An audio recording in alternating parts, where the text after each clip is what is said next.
تیری اولاد کو تیرے خلاف کھڑا کر دوں گا. اللہ کہتے ہیں تیرے اندر سے نکلے ہوئے تیرے بچے کو تیرے اولاد کو تیرے خلاف کھڑا کر دوں گا. فذکرونی اذکرکم کا مطلب نہیں 1,00,000 تسبیح کر لی, 2,00,000 تسبیح کر لی, 3,00,000 تسبیح کر لی. فذکرونی کا مطلب یہ ہے اے میرے بندے تو میرا مطیع ہو جا تاکہ ساری مخلوق کو تیرا مطیع کر دوں گا, ساری مخلوق کو تیرے تابع کر دوں گا. جو ہے فذکرونی اذکرکم کا مطلب یہ ہے اگر تو چاہتا ہے تیری اولاد صحیح ہو جائے, اگر تو چاہتا ہے تیری عورتیں پریشانی دور ہو جائے. اولادیں مزاروں پہ جا کے صحیح نہیں ہوتی, اولادیں پیروں کے پاس جا کر کے صحیح نہیں ہوتی. اگر اولاد کو صحیح کرنا چاہتے ہو, اگر اولاد سے دوستی کرنا چاہتے ہو, اگر جو ہے بیوی سے دوستی کرنا چاہتے ہو, اگر اپنے گھروں کے اندر سکون کی زندگی گزارنا چاہتے ہو تو ہمیں کیا کرنا پڑے گا؟ ہمیں کیا کرنا پڑے گا؟ ہمیں اللہ سے دوستی کرنی پڑے گی, ہمیں اللہ کی اطاعت اور فرمانبرداری کرنی پڑے گی. مسلمانوں, عبادات اور اعمال بھی فائدے مند اسی وقت ہوں گے جب انسان اللہ کا فرمانبردار ہوگا, جب انسان اللہ کا فرمانبردار ہوگا. کتنے حج کیے؟ 5 حج کیے. کتنے عمرہ کیے؟ 2 عمرہ کیے. کتنے نفلیں پڑھتا ہے؟ 7 رات پڑھتا ہوں. کتنا ذکر کرتا ہے؟ 1 لاکھ کرتا ہوں. ارے ذکر بھی کرتے ہو, جھوٹ بھی بولتے ہو, حج بھی کرتے ہو, حرام کھاتے ہو, حرام کماتے ہو, ارے نماز بھی پڑھتے ہو, لوگوں کو دھوکہ دیتے ہو, ارے جھوٹ بھی بولتے ہو. مسلمانوں, یہ کہاں کی شرافت ہے؟ یہ کہاں کی شرافت ہے؟ اگر تیرا بیٹا تیری بات نہ مانے بڑا غصہ آتا ہے, اگر شور مچاتا ہے, خاندان والوں کو جمع کیا جاتا ہے, رشتہ داروں کو بلایا جاتا ہے, میرا بیٹا میری بات نہیں مانتا. میں نے اپنے بیٹے کے لیے رات کو دیکھا, نہ دن کو دیکھا, نہ سردی کو دیکھا, نہ گرمی کو دیکھا. آج میرا بیٹا میرے سامنے آنکھیں نکال رہا ہے, بڑا غصہ آتا ہے, بڑا غصہ آتا ہے. ارے تو نماز نہ پڑھے, اللہ تجھے کچھ بھی نہ کہے, تو شراب کا کاروبار کرے, اللہ تجھے کچھ بھی نہ کہے, ارے تو اسمے کا کاروبار کرے, اللہ تجھے کچھ بھی نہ کہے, ارے تو روزہ نہ رکھے, اللہ تجھے کچھ بھی نہ کہے, تو سنتوں کا مذاق اڑائے, اللہ تجھے کچھ بھی نہ کہے, تو شریف کا مذاق اڑائے, اللہ تجھے کچھ بھی نہ کہے. وارے مسلمان, کیا مسلمانی ہے, کیا مسلمانی ہے؟ اگر تیرا بیٹا تیری بات نہ مانے بڑا غصہ آتا ہے. ارے اللہ کو بھی غصہ آتا ہے, اللہ کو بھی غصہ آتا ہے.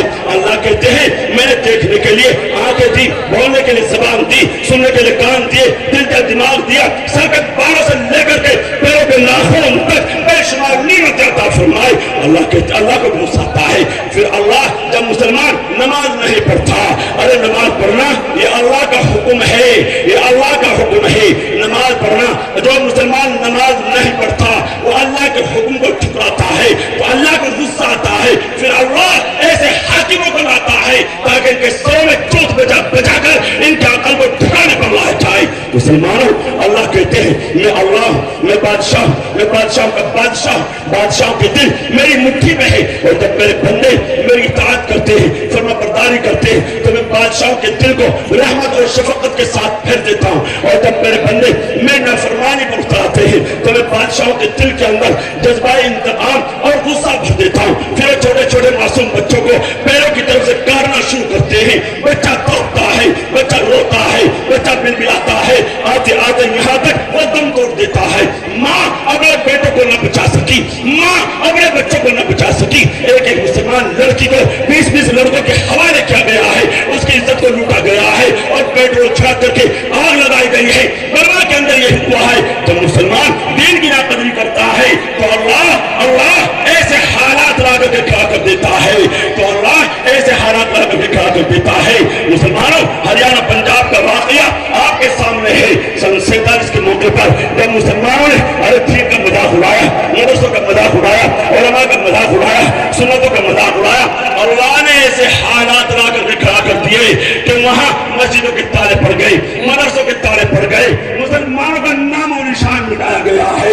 مسلمانوں کی لڑکوں نے سکھوں کے بچوں کو جنم دینا پڑا ہے. جب مسلمان دین کی ناقدری کرتا ہے تو اللہ ایسے حالات لا کر کھڑا کر دیتا ہے. مسلمانوں, جو پنجاب میں چانا ہوا ابھی کچھ دن پہلے, 1 سال پہلے, وہاں کے امام صاحب نے بتایا کہ ایک بوڑھی عورت مسجد کے برابر میں آ کر کے رونے لگی. میں گیا, معلوم کیا ماں, کیا بات ہے, کیا بیٹا, میں نے بھی مسلمان کے گھر میں جنم لیا تھا, میں بھی مسلمان کے گھر میں پیدا ہوئی تھی, میں بھی مدرسے میں جایا کرتی تھی, میں بھی مسجد میں جایا کرتی تھی. جب حالات نے کمر بدلی تو سکھوں کے بچوں کو جنم دینا پڑا. آج ایک مدت کے بعد اللہ کے قرآن کی آواز سننے کو ملی ہے تو رونا آ گیا ہے. مسلمان جب دین کی تبلیغ کرتا ہے تو اللہ ایسے حالات لا کر کے کھڑا کر دیتا ہے کہ قرآن کی آواز سننے کو نہیں ملتی ہے، اذان کی آواز کو ہمارے کان ترس جاتے ہیں۔ اللہ حفاظت فرمائے۔ مسلمانوں، آج ہمارے گھروں کے اندر باپ جو ہے ماحول کو بگاڑتا ہے، ماں اپنے گھر کا ماحول بگاڑتی ہے، اپنے گھروں کا ماحول بنانے کی کوشش کرے۔ مسلمانوں، گھر گھر میں آگ لگ رہی ہے، گلی گلی آگ کے شعلے اٹھ رہے ہیں، ہم سب خواب غفلت میں پڑے میٹھی نیند کے مزے لے رہے ہیں۔ اے مسلمانوں، ان ساری چیزوں کو آنکھوں سے دیکھنے کے بعد، کانوں سے سننے کے بعد، عقل سے سمجھنے کے بعد ہم اندھے بہرے گنگے کیوں ہو جاتے ہیں؟ مسلمانوں، یاد رکھو، سماج کا سدھار اور معاشرے کی اصلاح جبھی ہوگی جب میں اور آپ اپنی ذمہ داری کو ادا کرنے میں خلوص کے ساتھ لگ جائیں گے۔ اگر اس سماج کا ناسور اگر یہی پڑتا رہا اور اس پر روک لگانے کی کوشش نہ کی تو خدا کی قسم، چاہے مسجد کا امام ہے، چاہے مدرسے کا مدرس ہے، چاہے کوئی حاجی صاحب ہے، چاہے کوئی نمازی صاحب ہے، چاہے کوئی امیر صاحب ہے، چاہے گاؤں کا پردھان ہے، چاہے کوئی گاؤں کا ذمہ دار ہے، قیامت کے روز اللہ کی پکڑ سے کوئی نہیں بچ سکے گا اگر اپنی ذمہ داری کو ذمہ داری نہ سمجھا۔ میرے نبی حضرت علیہ السلام نے فرمایا، وَكُلُّكُمْ مَسْئُولٌ عَنْ رَعِيَّتِهِ، خبردار، تم میں سے ہر شخص لکھ رہا ہے، ہر شخص ذمہ دار ہے۔ اگر تم نے اپنی ذمہ داری کو ذمہ داری سمجھا، اپنے بچوں کو قرآن سے جوڑا، دین سے جوڑا، علماء سے جوڑا، جماعت سے جوڑا، مسجد سے جوڑا، تمہارے بیٹے اللہ کے قرآن کی تلاوت کر رہے ہوں گے، ثواب تمہیں مل رہا ہوگا، ثواب تمہیں مل رہا ہوگا۔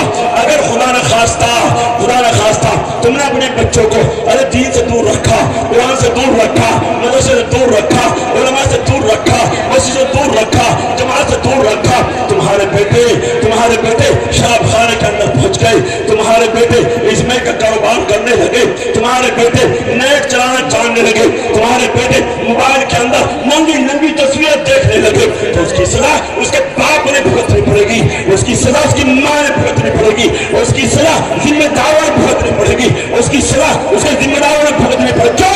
کیونکہ اپنی ذمہ داری کو ذمہ داری نہ سمجھا، اپنی ذمہ داری کو ذمہ داری نہ سمجھا۔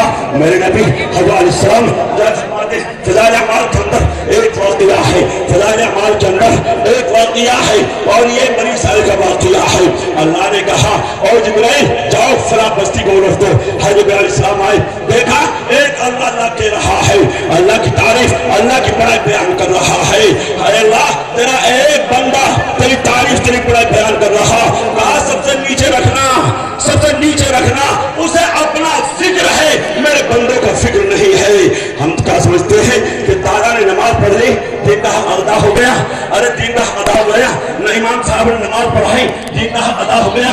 مدرسے والوں نے بچوں کو تعلیم دی، سبق دیا اور دین کا حق ادا ہو گیا؟ نہیں، نماز پڑھانا بھی اچھی بات ہے اور جو ہے بچوں کو سبق دینا۔ میرے نبی حضرت علیہ السلام نے فرمایا، تم میں سب سے بہترین شخص وہ ہے جو قرآن کو سیکھے اور سکھلائے۔ مسلمانوں، میرے نبی حضرت علیہ السلام نے امامت بھی کی ہے اور امامت کے ساتھ ساتھ قرآن کا سبق بھی دیا ہے اور قرآن کے سبق کے ساتھ ساتھ لوگوں کے دروازے کی کنڈی کو کھٹکھٹا کر وہاں دین کی دعوت دی ہے۔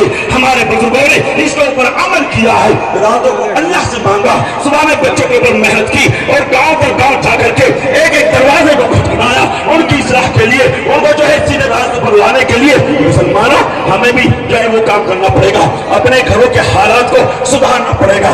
اپنی بات کو مختصر کرتے ہوئے مسلمانوں، مدینے کی گلی کے اندر دو چھوٹے چھوٹے بچے کھیل رہے، ان کے کانوں میں آواز پہنچی کہ کفر نے اسلام کو للکارا۔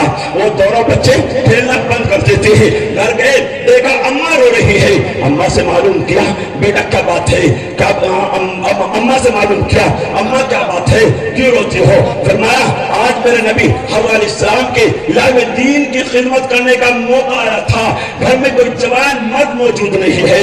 ان بچوں نے جواب دیا، ایک کی عمر تقریباً 10 سال کی ہوتی ہے، ایک کی عمر تقریباً 11 سال کی ہوتی ہے۔ ان بچوں نے جواب دیا، اگر گھر میں کوئی جوان مرد موجود نہیں ہے ہم اس کام کے لیے تیار ہیں۔ ماں نے کہا، بیٹا تمہاری عمر کیا ہے؟ تم تو ابھی چھوٹے ہو، تمہارے تو ابھی بچے ہو۔ فرمایا، ماں اگر ہم چھوٹے ہیں تو کیا ہوا، ہمارے اندر جو ایمان ہے وہ تو جوان ہے۔ ارے آج 30 سالہ جوان، 40 سالہ جوان، 50 سالہ، 60 سالہ بوڑھا، 70 سالہ بزرگ یہ جواب نہیں دے سکتا ہے۔ ان بچوں نے جواب دیا ہے، ہمارے اندر جو ایمان ہے وہ تو جوان ہے۔